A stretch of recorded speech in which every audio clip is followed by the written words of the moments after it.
MIT technology review Pakistan के news studio में खुशामदीद। मैं हूं आपका मेज़बान GM शाह। न्यूज़ राउंडअप का आगाज़ करते हैं।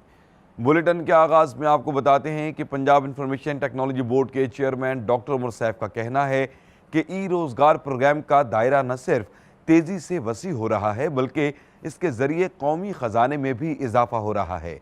उन्होंने मज़ीद कहा कि अब तक ई-रोज़गार प्रोग्राम को सूबा पंजाब के 21 अजला में खोला जा चुका है, जिनमें ज़ेरे तालीम व तरबियत 2700 तलबा में से 1694 तलबा तरबियत मुकम्मल कर चुके हैं, जबकि इनमें से 15% आला तरीन कारकर्दगी का मुजाहरा करने वाले तलबा ऑनलाइन फ्रीलांसिंग के जरिए $1,12,000 कमा चुके हैं। और अब आपको बताते हैं कि अमरीकी माहिरीन ने कुछ ही सेकंड्स में मुकम्मल चार्ज होने वाली एक हैरत अंगेज बैटरी तैयार की है। इस बैटरी के अज्जा को 3D तर्ज पर तैयार किया गया है, जो इसे तेज़ी से चार्ज करने में मदद देते हैं। माहिरीन का कहना है कि अभी वो इसमें मज़ीद बेहतरी लाने के लिए तजर्बात कर रहे हैं।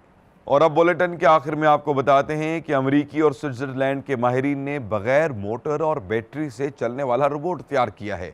ये पानी पर तैरने वाला रोबोट है जो तैरने के लिए दर्जा हरारत के उतार चढ़ाव से मदद लेता है। माहिरीन का कहना है कि वो ऐसे रोबोट्स की तैयारी के लिए मज़ीद तजर्बात कर रहे हैं जिन्हें मुस्तकबिल में मिलिट्री मिशंस के लिए इस्तेमाल किया जा सकेगा। इसके साथ ही MIT टेक्नोलॉजी रिव्यू पाकिस्तान के न्यूज़ स्टूडियो से अपने मेज़बान GM शाह को इजाज़त दीजिए।